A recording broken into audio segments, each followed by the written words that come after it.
Look, it's as bad a game as we can play, and there's no doubt about it. A couple of things to note. One, we're taken a bit by surprise with the pace and bounce in the pitch. Last year we bought a team for pace and bounce, and it turned.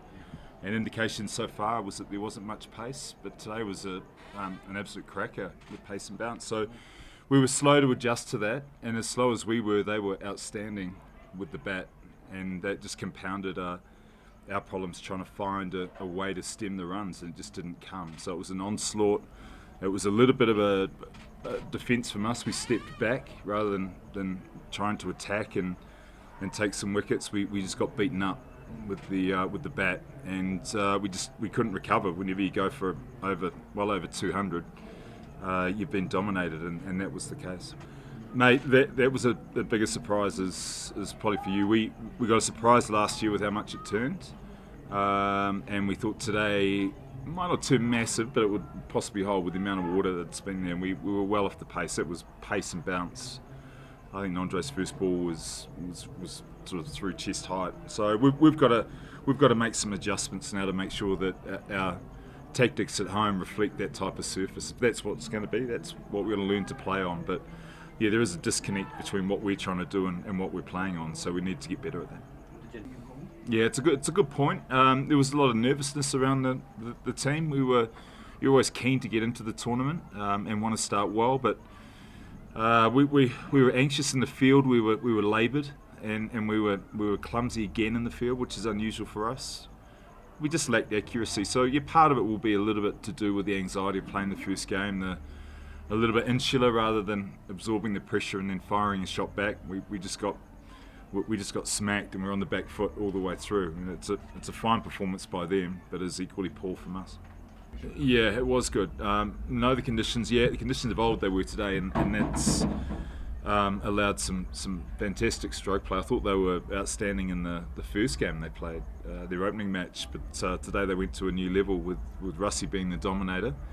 And it's a deadly combination. They're playing well, they're in form, and that's one of the key areas. If you have a hot opening pair or top three, you're going to do pretty well in the comp. So they've got off to a flyer, no doubt about it. Yeah, it is good.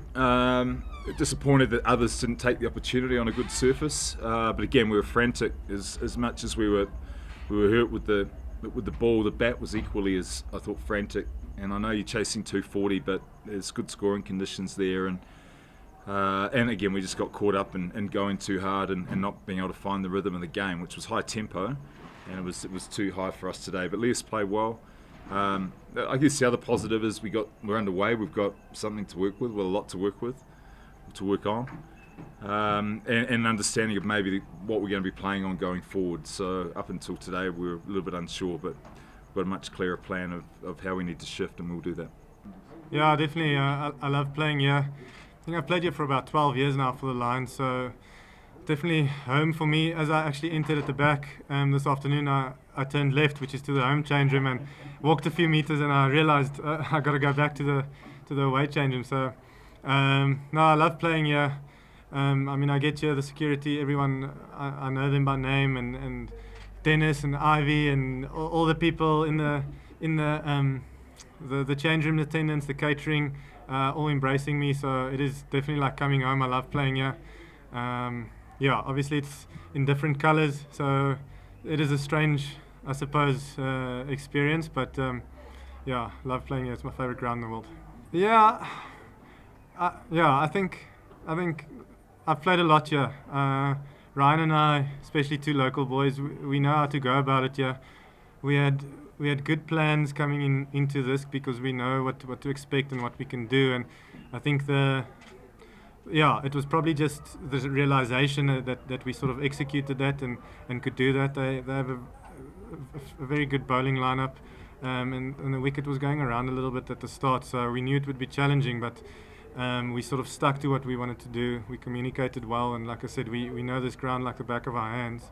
I suppose the celebration, the last few years I've sort of been in the middle order, up and down the order, where you don't get as many chances to put on a big score, to get 100. So I'm not sure when my last T20 100 was, maybe about 8 years ago. so yeah, it's just good to be back at the top of the orders, which is, as you guys probably know, where I started my career, at my home ground. Yeah, it's special. We weren't really sure what to expect, but when I saw it out there, it looked to me straight off the bat that it was the old Wanderers wicket. When you make your mark, sometimes you can see the sort of moisture levels in the pitch, and when I made my mark out there today, I saw it was fairly dry on top, but still hard and firm. So that told me that it's a more traditional Wanderers wicket. With the moisture and all the rain in the week, we expected it to swing about a bit and maybe in the first few overs be a bit tricky. But yeah, we weren't. I think to an extent we were fairly relieved to sort of get that realization. Obviously, they played 3 spinners, and how it's been playing the last few years, it is definitely spin friendly. So I think what we did well is identify that early and sort of went back to that old traditional Wanderers game plans. Yeah, definitely. I think there's obviously a T20 World Cup later this year. I want to be in a position to hopefully put in strong performances to be in the reckoning for that. The last few series, yes, I haven't been playing. Obviously, there's been some guys who's played really well, and I think, yeah, the last time I played was against Australia, where I got off 1 or 2 starts, but not really converting that into much. I'm realistic in the sense, maybe my international T20s numbers the last year or two hasn't, albeit not been bad, it certainly hasn't been shooting the lights out. So whether I need to or not, whether I'm in the conversations or not of the selectors for the T20s, I'm not sure about that. But from my side, I wanna be in a position to put in strong performances. I know what I can do. I know what a T20 player I can be, and yeah, hopefully today is the start of that. I have this SA20, then I'm going to PSL, and then I think we've got domestic CSA T20 coming here. So it's going to be 3 to 4 months of T20 cricket where I can really focus on that. And yeah, like I said, hopefully, it can be a few good months for me. And I mean, as a player, all you really can do is put on the performances. Yeah, just put the numbers on the board. I'm not above any. I'm not special. I'm not above anyone else. If it's going to be a shootout and they're going to select on performances, then your name needs to be up there. Yeah, I think he's been hard done by, to be honest, not being in any of the squads versus India. He's had a really good 2-3 years in all formats, to be honest. And he was sort of in the mix earlier in the year and sort of got left out of all the squads. And I know how badly he wants to play international cricket. He's had a taste of it at test level, but he's a brilliant 50 over and T20 player as well, like we've seen in the last 2 matches.